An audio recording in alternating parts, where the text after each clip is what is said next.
अन्यत्र अधिक लाभ नहीं गिने।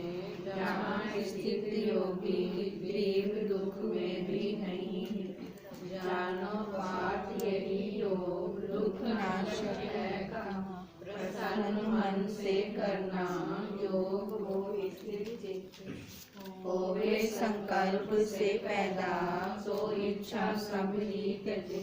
मन से इंद्रियां सर्व रोकना सब हो।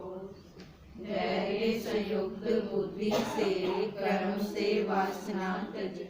मन को आत्मा में जोड़े ना करे ध्यान अन्य का। जहाँ जहाँ दौड़े जावे मन चंचल अस्थिर। वहाँ वहाँ जोड़ देना आत्मा में वश यूं। रजो गुण नहीं जिसमें जो योगी शांत चित्त है। निष्पाप ब्रह्म में प्रीति अंत का सुख भोग। इस रीति आत्म रति मान योगी पाप धुला हुआ। ब्रह्म अनुभव का सौखे आखिरी सुख सिद्ध। योग युक्त स्थिति वाला सर्वत्र समदृष्टि का। आत्मा को सब भूतों में भूतों को आत्मा में। जो मुझे विश्व में देखे मेरे में विश्व को लखे। उसी की दृष्टि में मैं हूँ वो मेरी दृष्टि में बस। भूतों में स्थित मेरे को जो भजे एक दृष्टि से। सो कैसे भी रहे तो भी मुझ में ही सदा रहे। हे पार्थ योगियों में जो सर्वत्र सुख दुख देखे आप सरीखा ही। वो योगी प्रिय है मुझे। अर्जुन बोला समतव योग जो तुमने कहा ये मधुसूदन। मन की चंचलता से मुझसे हो नहीं सके। मन चंचल है कृष्ण अन्यायी दृढ़ शक्ति का। असाध्य रोकना इसका दिखे है वायु साम। श्री भगवान बोले फिरता रहे नहीं बैठे मन ये पार्थ सत्य। अभ्यास और वैराग्य इनसे कौनते ये। आसैमी को ये योग प्राप्त होता नहीं कभी। मिले आत्मवशी को ये मनोजय सब कर्म से। अर्जुन बोला श्रद्धा युक्त कर्म योगी योग से भ्रष्ट चित्त है। योग सिद्धि नहीं पाता कृष्ण क्या गति है तिस। ब्रह्म भाव महाभावो नहीं है प्राप्त हो। दोनों से भ्रष्ट है तिसका मेघ सा नाश तो नहीं। मेरी यह शंका कृष्ण मिटाने योग्य आप हैं। बिना तुम्हारे ये शंका दूसरा कौन खो सके। श्री भगवान बोले पार्थ उसका यहाँ आगे नाश होता नहीं कभी। कल्याण इच्छा है जिसके दुर्गति क्यों मिले उसे। वो पुण्यवान लोगों के साथ में भोग भोग के। योग भ्रष्ट जन्म लेवे निर्मल श्रीमान के। अथवा धीमान योगी के कुल में जन्म है मिले। इस लोक में जन्म ऐसा होना दुर्लभ है बड़ा। जहाँ वो बुद्धि संयोग आदि का देगा मिले। प्रयत्न फिर करता है पार्थ वो आत्म सिद्धि का। ऐसे बालपने से ही खींचे पूर्व अभ्यास से। जिज्ञासु योग का पावे वेदों से श्रेष्ठ लाभ। अनेक जन्म की सिद्धि सब पाप धुला हुआ। स्थायी योग का करता योगी श्रेष्ठ गति है। तपस्वी से बड़ा योगी ज्ञानी से भी वही बड़ा। कर्मी से श्रेष्ठ है योगी इससे योग ये। सभी योगियों में जो बैठा है मुझ में कर। श्रद्धा से विष्णु की सेवा मुझे अत्यंत मानी।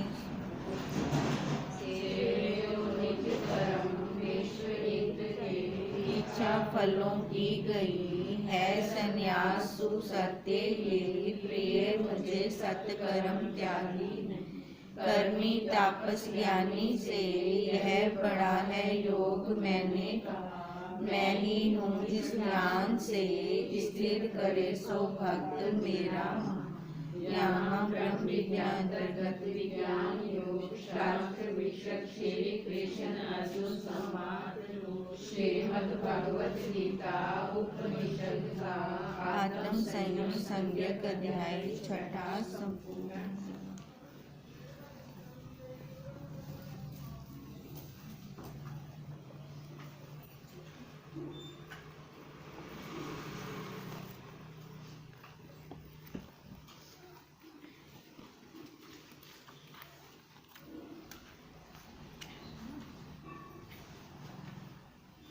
क्या चल रहा था?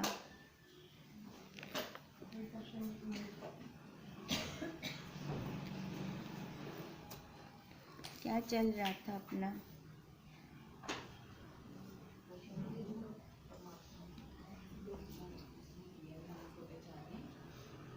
हाँ, रचना हमारी पता चल। अगर एक होता तो हमें उसकी वैल्यू ना पता चलती। हाँ, अब दो हैं तो हमें इसकी वैल्यू पता चल रही है ना। ज्ञान के साथ अगर खाली ज्ञान ज्ञान होता तो भी उसका कोई मोल ना होता। और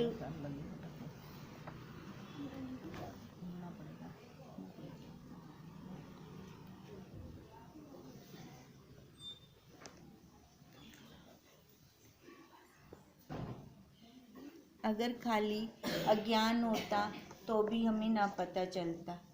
अब ये ज्ञान के साथ अज्ञान है तभी हमें पता चल रहा है। ज्ञान है तो अज्ञान है, अज्ञान है तो ज्ञान है, नहीं तो हम इसकी मोल ना डाल सकते इस ज्ञान की। अच्छा, अब अगर ये भी ना होता और संत भी ना होते, ज्ञान कौन देता? ठीक है, अगर सारे ही संत होते, हाँ, फिर ज्ञान लेने वाला कोई ना होता, फिर भी इसका मोल ना पड़ता। अब इसलिए कहा है जो अज्ञान है वो व्यभिचारी है, परिणामी है, बदल रहा है ना। हम अपना देखें, अपनी स्थिति को देखें, बदल रही है। सत्य कभी छूटता नहीं, सत्य हमेशा एक रस रहता है, वो कभी नहीं बदलता। और जो असत्य होता है वो परिणामी होता है, बदल रहे, झूठ है ना वो, तभी बदली जा रहा है। अब ज्ञान और आत्म स्थिति के रस को अगर हमें समझना है तो हमें अपने स्वरूप को जानना ही पड़ेगा। इसके अलावा अपने पास और कोई दूसरा साधन है ही नहीं। और अपने स्वरूप की जानकारी हमें कहाँ मिलती है? यहीं सत्संग में, विचार की क्लास में, और कहीं हम देखो अपने स्वरूप को जान ही नहीं सकते। यदि प्रतिबंधक और विरोधी स्वभाव ना होते तो संतों और महापुरुषों की इतनी महिमा और शोभा जो उनके जीवित काल में है वो भी ना होती। जीवित काल में देखो, बाद में तो है सो है, पर जीवित काल में हमें कैसे लगता है कि हमें जाना चाहिए, है ना। ये शोभा किस लिए है? क्योंकि हम समझते हैं ज्ञान क्या है और अज्ञान क्या है। कहते हैं जीवित काल में मरण तो है पर मरण उपरांत भी है। जीवित काल में तो हम समझते हैं, पर मरने के बाद तो देखो याद है ना, कबीर, संत कबीर हो गए, कितने और हो गए तत्ववेता, सभी गाए जा रहे हैं। उस काल में और भी तो लोग हुए होंगे, पर उनका नामो निशान है क्या? हम जानते ही नहीं उनको। महात्माओं की कीर्ति से जो आगामी सृष्टि को प्रेरणा हो रही है, क्यों गाया जा रहा है? क्योंकि आगे के आगे हमें प्रेरणा देते हैं, उनकी हम जीवनियाँ पढ़ते हैं कि उन्होंने अपने जीवन काल में कैसे किया, पढ़ते हैं ना जीवनियाँ, ताकि हम भी अपने जीवन में वैसे करें। अब इसलिए उनकी जीवनी हमें क्या देती है? प्रेरणा देती है, तभी हम आगे बढ़ते हैं। वह भी अगर ना होते तो हम कैसे करते। अब हम अपने गुरुदेव की जीवन काल को देखते हैं, जितने उन्होंने कष्ट सहे इस ज्ञान की प्राप्ति के लिए, जितना उन्होंने यत्न किया, क्या हमें उतना करना पड़ रहा है? हमें तो सहजता के साथ मिल रहा है, कितनी आसानी से मिल रहा है हमें। कहते हैं इसलिए इन प्रतिबंधकों का होना परमात्मा की इच्छा ही है। उसने ये क्वेश्चन किया था ना साधक ने। अब उसने, परमात्मा ने मनुष्य तो बना दिया, और वो इसलिए बनाया कि हम परमात्मा को जान सके। शरीर उसने मनुष्य शरीर इसलिए दिया कि परमात्मा को जान सके, पर उसके साथ साथ उसने प्रतिबंधक भी तो बनाए। फिर उसका क्या कारण है प्रतिबंधक बनाने का? वो नहीं बनाने चाहिए थे ना उसको। अब प्रतिबंधक क्या थे? हमारे विषय, जो ये 5 विषय हैं, ये हमें पकड़ लेते हैं। अब कहते हैं अब उसने प्रतिबंधक बनाए हैं तो बहुत अच्छा किया है। हम ना निकाल सकते हैं सत्य क्या है और असत्य क्या है, ये निचोड़ हम निकाल सकते हैं।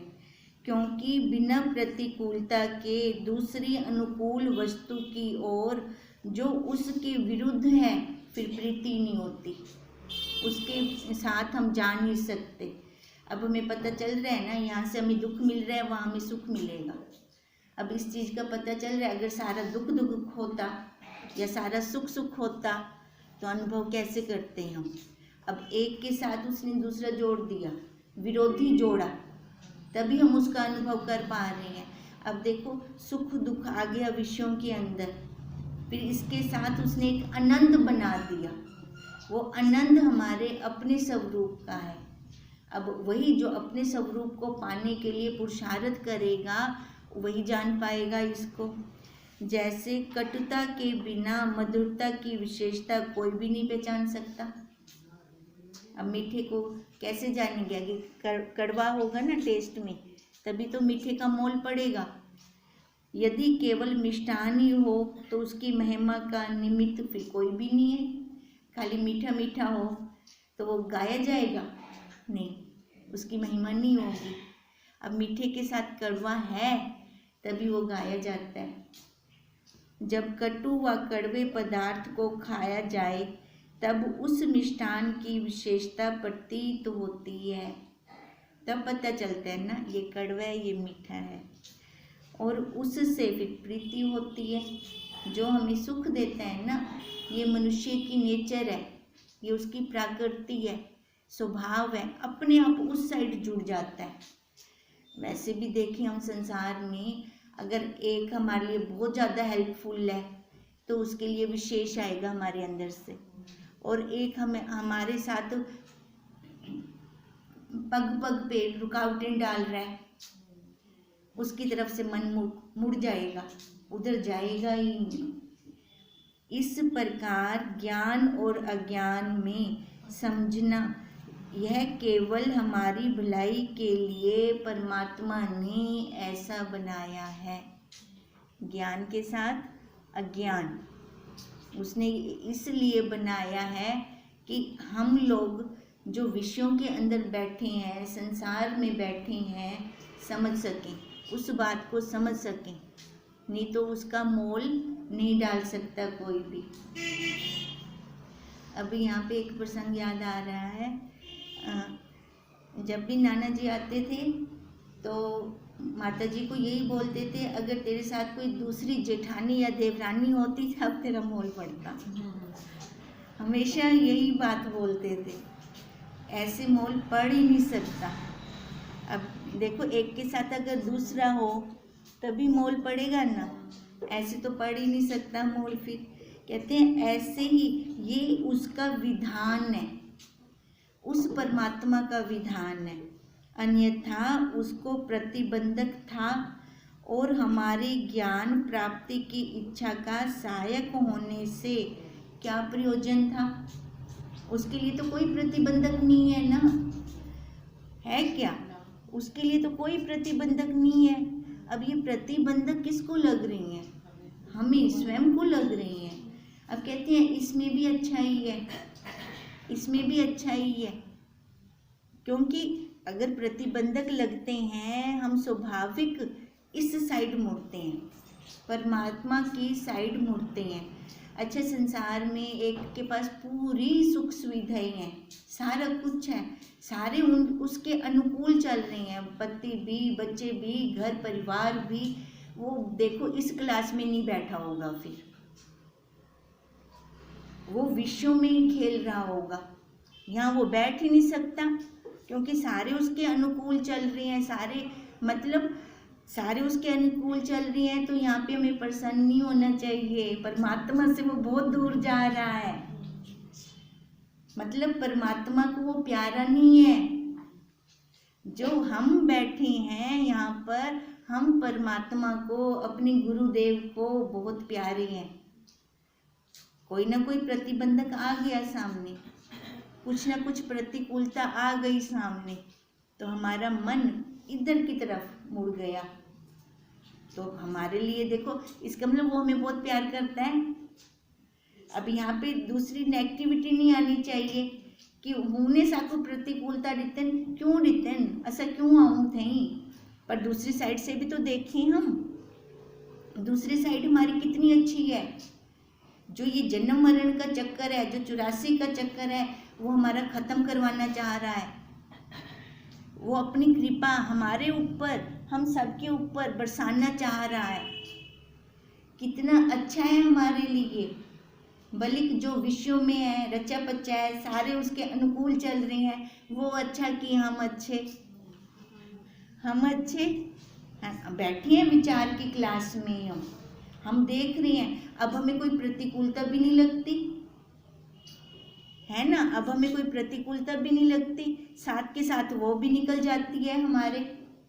वो तो हम देखने वाले बन गए, दृश्य को छोड़कर दृष्टा बन गए। कहते हैं वह सत्ता अगम अपार स्वस्थ ज्ञाता ज्ञान ज्ञेय और मूढ़ता योग्य सिद्धि त्रिपुटी से रहित है।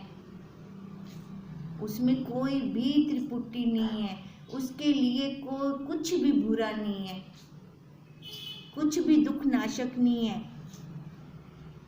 क्यों नहीं है? क्योंकि वो स्वयं में। हमें अपने आप से कभी दुख लगता है, अपने आप से कभी द्वेष होता है। द्वेष तो हमेशा दूसरे के साथ होता है ना। अच्छा, कभी अपने आप से राग होता है? वो भी नहीं होता। अब इसका मतलब मेरे अंदर ना राग है ना द्वेष है। कभी मैं अपने आप से ना राग करती हूँ ना द्वेष करती हूँ, हम सबकी अनुभूति होगी ये। तो इसका मतलब वो सर्वव्यापक जो कण कण में है, तो उसके लिए कहाँ उसके अंदर राग होगा और कहाँ द्वेष होगा? वहाँ कुछ भी नहीं होगा। कहते हैं वो त्रिपुटी से रहित है, अतः हमको उचित है कि प्रतिबंधक स्वभावों से उपराम रहें। क्या अच्छा है, अगर कोई प्रतिकूलता आ रही है उसको हम देखें। गुरुदेव ने हमारी ऐसी नज़र बना दी, अब देखने वाली नज़र बना दी हमारी गुरुदेव ने। और ज्ञान प्राप्ति के लिए हित चित्त से पुरुषार्थ करें। क्यों करें? क्योंकि मनुष्य शरीर में है, मनुष्य शरीर लेकर बैठे हैं, और इसमें एक विशेषता है बुद्धि की, और बुद्धि विशेष है इस शरीर में। हम सोच समझ सकते हैं क्या सही है हमारे लिए, क्या गलत है। कहते हैं पुरुषार्थ करके मनुष्य भाव की दीनता और परिच्छिन्नता के बंधन से मुक्ति प्राप्त करें। हम कर सकते हैं, इसकी परिच्छिन्नता से हम अलग हट सकते हैं। हमारे अंदर इतनी समर्थता है कि इस परिच्छिन्नता को, परिच्छिन्नता क्या है? दायरा है एक, मैं मेरे का, मेरे घर परिवार का, इतनी परिच्छिन्नता है। जैसे वो कुएं का मेंढक हो गया, अब वही मेंढक सागर में भी तो तैर सकता है, पर कब तैरेगा? जब उसको अभ्यास होगा। नहीं तो कुएं वाला मेंढक इतनी जल्दी जल्दी सागर में नहीं तैर सकता, वो वहाँ गोते खाता है। जब वो अपने कुएं को छोड़ेगा, उसका अभ्यास करेगा। देखो पुरुषार्थ ही तो हमारी प्रारब्ध है। पुरुषार्थ हर चीज का पुरुषार्थ है, हर जो हम पाना चाह रहे हैं उसके लिए पुरुषार्थ है। अब अपने मैं मेरे स्वभाव को हम छोड़ेंगे ये वाला स्वभाव हमारा छूटेगा तो हम अपने स्वभाव में तैरेंगे, फिर सागर में तैरेंगे। हमारा तो है वही स्वभाव। तभी गुरुदेव कहते हैं अरे तू ब्रह्म ही। नहीं तो गुरुदेव क्यों आखिन है कि मैं ब्रह्मा। अरे तू ब्रह्म ही। सारे सभी हम ब्रह्म हैं, पर अपने स्वभाव को भूलकर वो परिचिनता में आ गए, कुएं में आ गए। सागर को छोड़ते कुएं में जान बैठो। देखो क्या किया हमने, क्या कमाई की। कमाई हुई कि वेस्ट की हमने। ब्रह्म भाव को छोड़कर परिचिनता मैं मेरे में आकर बैठ गए। नहीं तो ब्रह्म भाव हमें बनाना क्यों पड़ता, हम बनाते क्यों। जो चीज मैं स्वयं हूँ उसके लिए पुरुषार्थ क्या। विचार करें, गहराई से सोचें। जो चीज मैं स्वयं हूँ उसके लिए पुरुषार्थ क्या। अब हम पुरुषार्थ किसका कर रहे हैं, जो नकल है ना। नकल दा इन्ना अभ्यास थी गे, कि ये नाम रूप आकार इन्ना उत्ते चढ़ गए कि असल नहीं दिखती, असल छुप गई है उनके पिछों। अब जब तक ये असल नहीं दिखाई देगी अपने स्वरूप की, और वो दिखेगी कब, जब ये ढोंग जो ऊपर से लेके बैठी हैं, ये ढोंग भी नहीं लगता। देखो कितनी बड़ी विचित्रता है। नहीं तो लगना चाहिए ना ये नकल है, ये नकल भी नहीं लगती। नकल भी असल लगती पी है। कितने बड़े मूर्ख बन गई हूँ। अब जब तक ये नहीं हटता हमारे ऊपर से, तब तक असल का कोई पुरुषार्थ नहीं है। वो अपने आप निकल के हमारे सामने आ जाएगा। अब पुरुषार्थ खाली मैं मेरे को हटाने का है। जो ये शरीर भाव है, जो बार बार हम शरीर ओढ़ लेते हैं, ओढ़ा हुआ है हमने कि पक्का पहना हुआ है। निगरानी रखें, पक्का पहना हुआ है हमने। ओढ़ा होता आराम से उतार देते। अब तभी गुरुदेव हमें बार बार बोलते हैं माँ वाली ड्रेस डाल ले, बच्चे आ जाएं, माँ वाली ड्रेस डाल ले। बच्चे गए, उतार के रख दे। पति आ जाए, पत्नी वाली ड्रेस डाल ले, उतार और रख, डाल और उतार, डाल और उतार, डाल और उतार। अभ्यास की बलिहारी है। एक बार ऐसा हो जाएगा करते करते, फिर ड्रेस डालने की भी जरूरत नहीं है। सामने जो भी आकार आएगा व्यवहार हो जाएगा। ड्रेस डालने उतारने की जरूरत नहीं पड़ेगी फिर हमें। पर अभी हम चलना शुरू कर रहे हैं ना। जब चलना शुरू किया है तो उंगली तो पकड़नी पड़ेगी। अब उंगली किसकी पकड़े, गुरुदेव के महावाक्यों की। नहीं तो गिर जाएंगे नीचे फिर। अब उंगली पकड़ के जैसे चलने का अभ्यास हो जाता है, फिर दोबारा उंगली तो नहीं पकड़ते, नहीं ना। तो ऐसी वो अभ्यास की बलिहारी है ना वहाँ पर, ऐसे ही यहाँ पे भी अभ्यास की बलिहारी है, अपने पुरुषार्थ की बलिहारी है। जो हम अपना पुरुषार्थ करेंगे तो क्या मैं अपना स्वरूप नहीं जानती, क्या आप लोग अपना स्वरूप नहीं जानते। ये जो बाहर आकार वाला है ये तो पल पल बदल रहा है ना, ये तो विकार निकाल रहा है ना। जो विकारी है वो मेरा हो नहीं सकता ना, मैं उसकी हो सकती हूँ। आप बनना चाहो इसकी, बन सकते हो। रोक के दिखाओ इसका रूप, इसका आकार। स्किन भी ढीली थींदी वेंदी है, छोड़ी वेंदी है। वो भी आप कुछ खेंदी पई है। मैं तुहाडी कहनी हाँ, तू क्यों मेरे को पकड़ी पई। वो भी हमें सिखा रही है, पर हम अज्ञानता में है ना। इसी कारण हम अपने स्वरूप से दूर होते जा रहे हैं। अब वो अगर प्रतिबंधक ना बनाता ना, तो अपने स्वरूप के इस ज्ञान के, इस विचार की कोई महत्व ही ना होता, कोई मोल ही ना डालते फिर हम। अब आगे वो प्रश्न कर रहा है कि आत्मज्ञान किस उपाय से प्राप्त होता है। अब वो तो बता दिया साधक को, शंकावादी को भी। प्रतिबंधक हैं जो भगवान ने, परमात्मा ने पैदा किए हैं, वो इसलिए किए हैं कि हम अपने स्वरूप को जान सकें। अड़चन आएगी तभी तो मोल पड़ेगा ना उसका।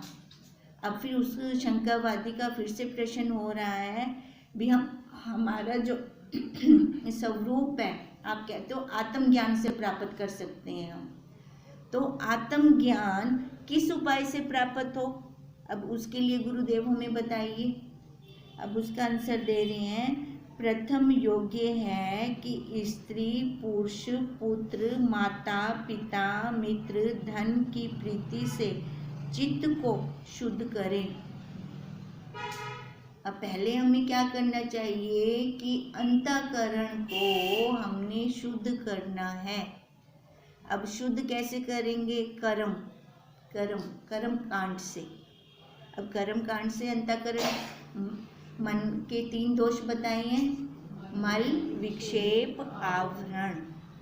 अब मल कैसे दूर होता है? कर्म से, शुभ कर्म से, निस्वार्थ कर्म से। अब कहते हैं सबसे पहले हमें क्या करना चाहिए? जहाँ से हमारे संबंध जुड़े पड़े हैं, संबंध परिवार में तो इन्हीं के साथ होंगे, स्त्री, पुरुष, पुत्र, माता, पिता, मित्र, धन। पहले सबसे पहले हम यहीं से शुद्ध भाव से चलें। अब शुद्ध भाव का क्या मतलब है? देखो, अगर बच्चे हैं, मैंने अपने बच्चे के लिए कुछ निकाल के रखा है, उसके साथ उसका फ्रेंड्स या दोस्त कुछ भी कोई और आ रहा है, तो अब मैं चोरी से उसको दूं अपने बेटे को, अपने बच्चे को, जब ये चला जाएगा फिर मैं उसको दूंगी? कहते हैं नहीं, ऐसे नहीं करना। अब शुद्ध भाव करना है। पहले चाहे हमारे पास कम है तो डिवाइड कर दो, दोनों में बराबर डिवाइड कर दो, बराबर दे दो। उस टाइम ये भाव ना आए मन में कि ये मेरा है, मैंने इसके लिए निकाल के रखा है।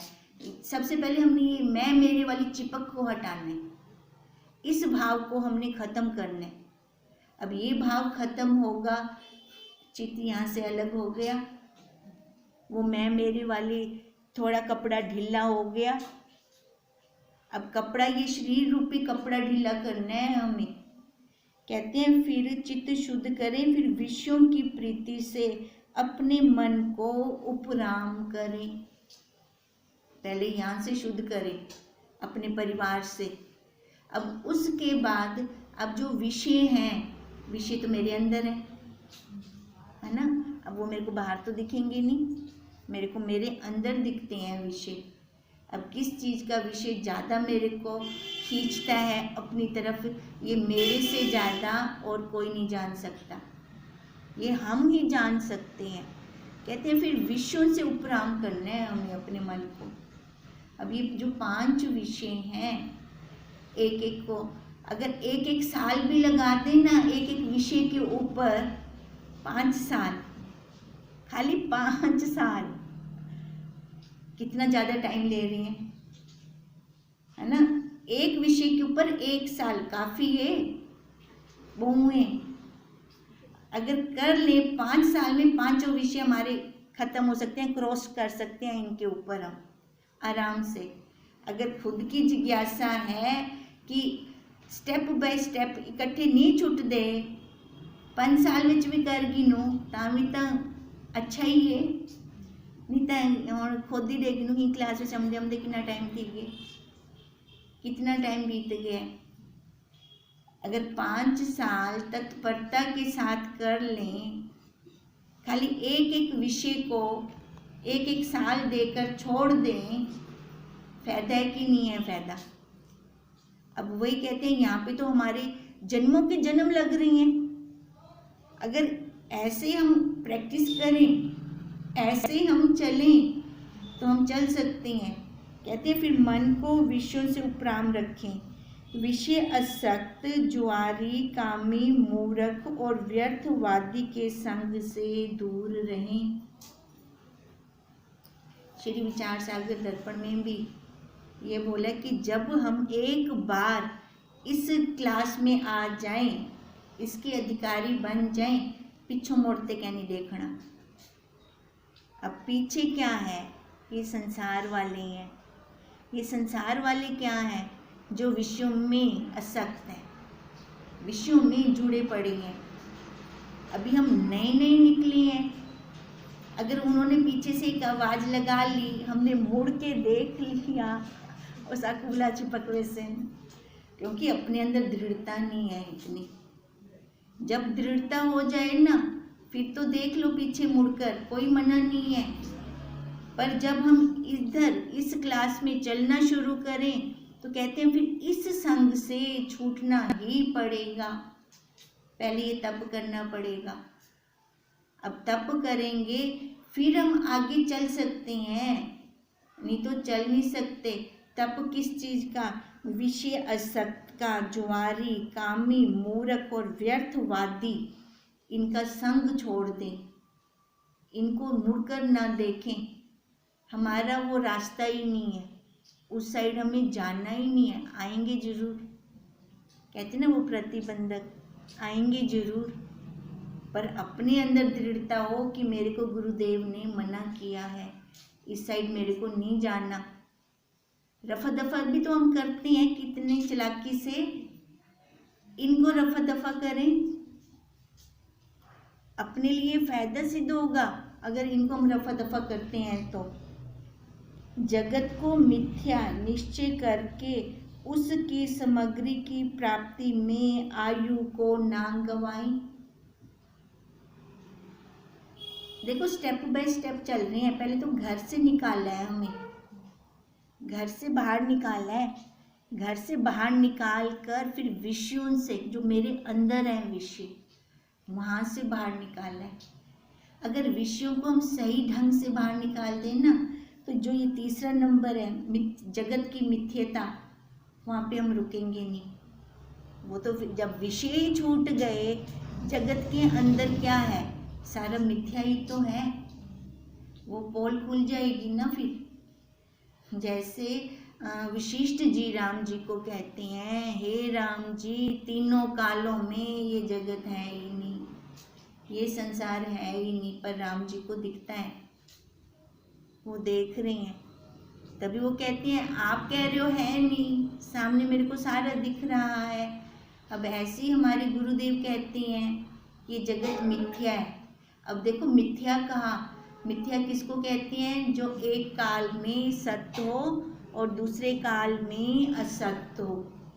सत्य उस काल में अभी हमारे सामने जितना कुछ दिख रहा है सत्य है, पर दूसरे ही मिनट भी छोड़ो, एक क्षण में वो असत्य हो रहा है।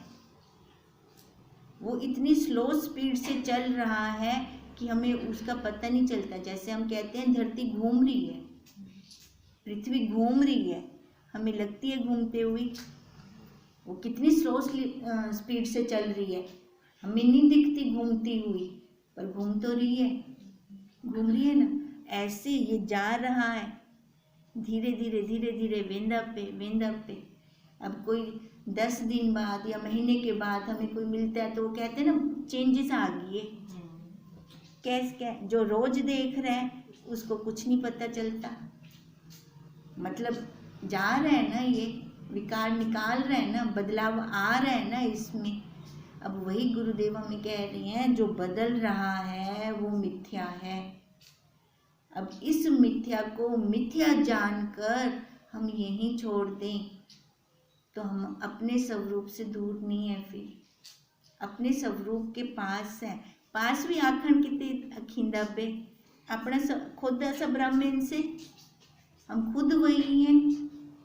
पर ये जो मिथ्या ओढ़े पड़े हैं, डाले पड़े हैं, पहले इसको उतारेंगे तभी हम देख पाएंगे ना अपने। वो पर्दा आया पड़ा है, पर्दे की दूसरी साइड हमारा स्वरूप है, बस पर्दा हटाना है हमें। बाकी इसको कल करते हैं फिर।